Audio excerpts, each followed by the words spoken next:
Okay, so we'll start at the top of the garden in the main shack. Now, if you've looked back on other videos, this is the opening that I created back in the summer. Now, I was supposed to cover it up for the winter, protect it from the elements, but I just haven't got around to it. But luckily, nothing's been damaged. Everything's good.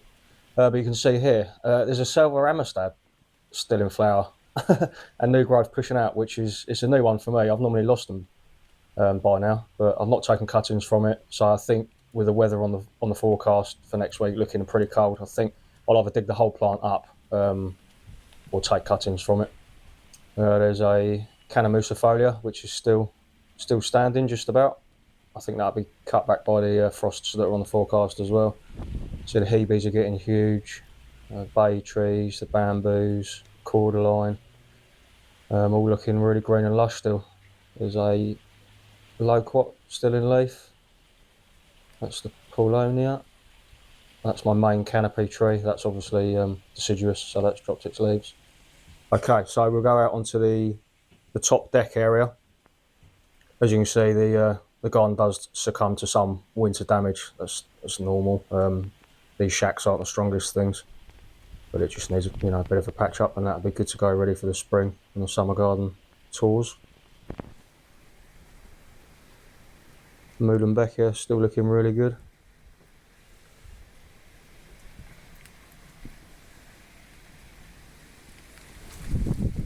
The fig tree's now dropped all its leaves. I'll show you that in a second.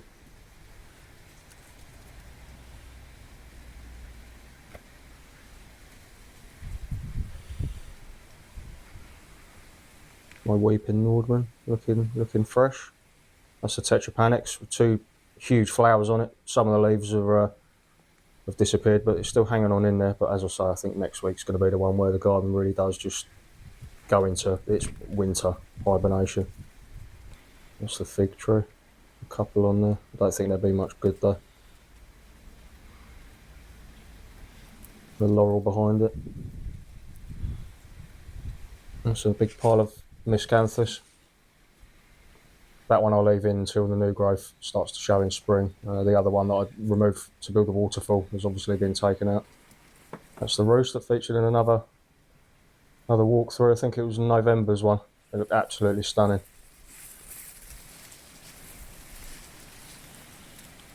Euphorbia mellifera still completely in leaf. But yeah, the garden's looking really lush and green, and so happy with it. It's not really changed a lot, to be fair. It's only where I remove the houseplants and bits and bobs and the real tender pieces that have come into the conservatory and the spare room. But as you can see, everything else looks happy as.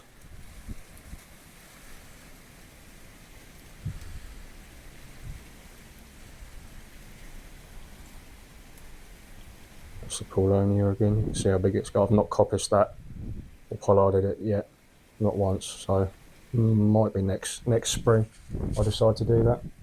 I think definitely the biggest change in the garden through the winter months is you lose your canopy. We've got three large, really tall Tetrapanix and obviously the Paulonia dropping their leaves. It really does open up the garden, which is a shame. You can see how green and lush the garden still is at this time of year. There's another Paulonia down there. It's about 4 foot, so hopefully that'll put on some real size next spring, and we'll start to see that appear from the depths of the foliage. That's Impatiens tinctoria, which are semi-hardy. That's still doing well. We will do an evergreen video probably in the next couple of weeks. Myself and Ollie will do that. Fatsia still looking fresh.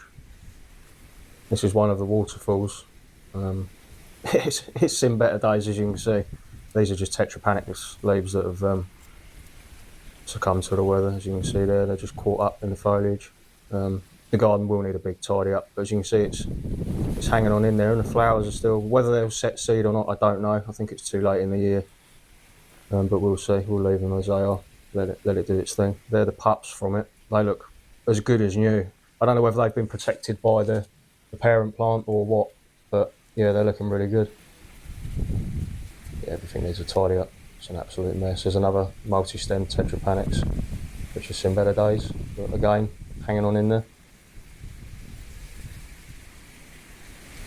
As we walk over the bridge, you can see the Climarops completely untouched. Trachycarpus looking good. They're absolutely bomb-proof, especially in a windy garden like I've got. This is another surprise. This is there's summer bedding there, begonias, still looking fresh and still in bud. Now this is a surprise for me. This is a Hedychium. It looks like it's spat out new, fresh spring growth, and there's another one there that's coming up. But it's not. It's 31st of December, and it's still looking as good as new. There's a new roller being pushed out on the Musa. It's just been a crazy winter.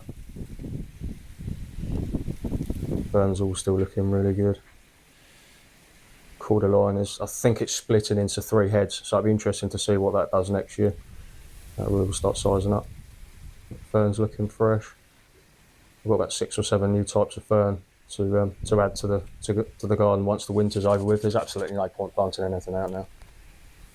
It's another salvia, which shouldn't be spitting out new growth, but everything's trying to grow. I think it must think it's March or April time.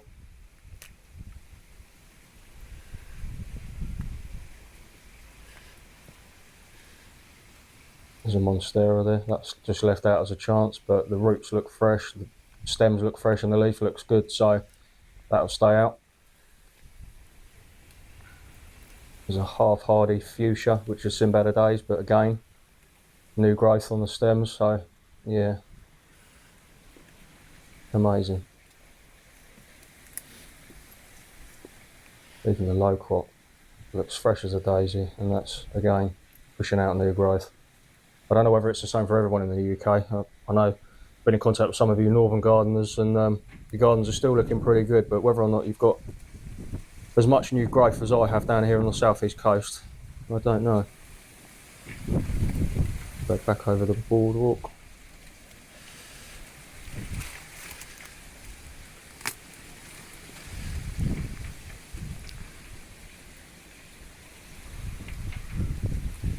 That's the cordyline. Now I do like to leave the old leaves on. I just think it adds effect and just looks a little bit more natural. When you're trying to pull off a rainforest garden, you don't want everything pristine. As you can see there, I just leave bits if things fall or get blown off. They're left to decompose. That's the filter that we were talking about in the waterfall video. You can see it from the other side.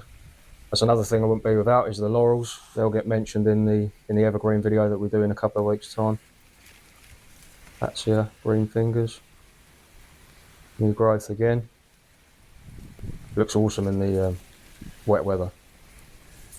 Canna tropicana that's been left out, still in colour.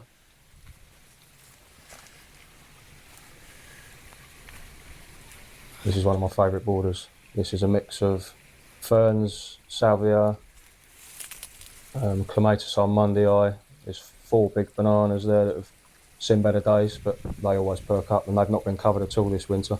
Might throw a sheet over them next week. That's the back of the waterfall, but that's an ongoing project. You can look back on those ones. It's the back view of the pond, and that's got a huge chunk of Miscanthus giganteus, which will cover all that once spring arrives. Another good thing about these gardens in the winter is the moss. Now I've got a lot of rock in and around the jungle garden, and during the winter months obviously it's darker, damper, and the moss really does take hold. It's a good feature when you're trying to pull off the rainforest garden. Phoenix canariensis. Another Tetrapanax in flower. This is the Clematis almondii. Absolutely huge. It's taken over the garden, but it's another one of those plants I just wouldn't be without. I mean, it just looks absolutely stunning. For the 31st of December, it looks like a midsummer's day, doesn't it? Absolutely chuffed with it. Still so green.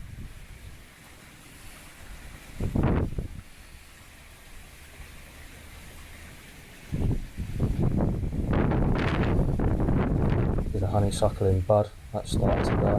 I think that may get knocked back because they're quite delicate with the buds on those, so it'll come back. As we were saying about the moss, the lichens on the metal gate, I just leave everything, just let everything just age, and it really does add effect. See here, the ivy's still looking good. I mean, that always looks good. You can't get rid of it, so we'll live with it. It looks beautiful. All the ferns still in full foliage.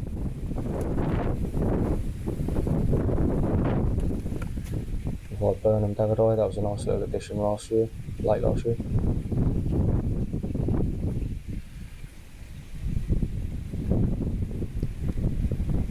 Canthus looking awesome.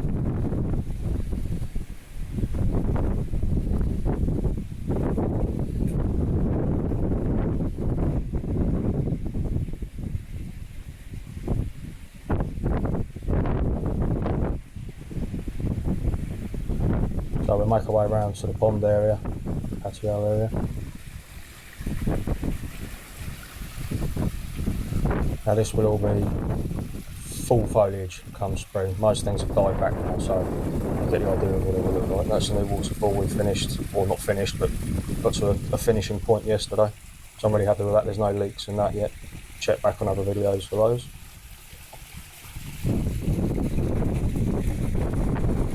This is a view of the jungle from the patio area. Another big chunk of Miscanthus. Rocks from the other side.